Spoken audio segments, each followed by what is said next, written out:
गणपती हा हिंदू धर्मातील बुद्धीचा अधिष्ठाता, विघ्नांचा नियंत्रक मानला जाणारा देव आहे. श्री गणेश अथर्वशीर्ष हे गणपती विषयीचे प्रधान उपनिषद आहे. यामध्ये गणेश विद्या सांगितलेली असून गणेशाच्या उपासकांमध्ये या उपनिषदाला विशेष महत्त्व आहे. श्री गणपती अथर्वशीर्ष हे श्री गणक ऋषी यांनी लिहिले आहे. महाराष्ट्र राज्यात याचा विशेष प्रभाव बघितला जातो. रांजणगाव येथील मंदिरात प्रवेश तोरणावर हा ग्रंथ कोरला आहे.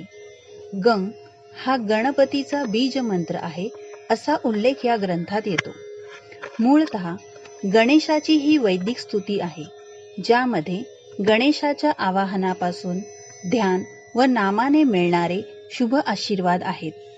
गणपती अथर्वशीर्षाच्या पठणाने धार्मिकदृष्ट्या सर्व दोषमुक्त होतात. तसेच व्यावहारिक जीवन देखील दुःख, कष्ट आणि संकटमुक्त होते. जो नित्यनियमाने याचे रोज पठण करतो त्याला धर्म, अर्थ व मोक्ष प्राप्ती होते.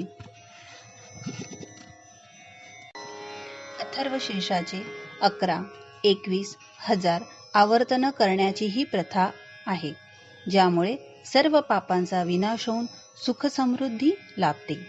आमच्या पुढच्या भागात तुम्हाला अथर्वशीर्षाचे 21 आवर्तन ऐकायला मिळतील.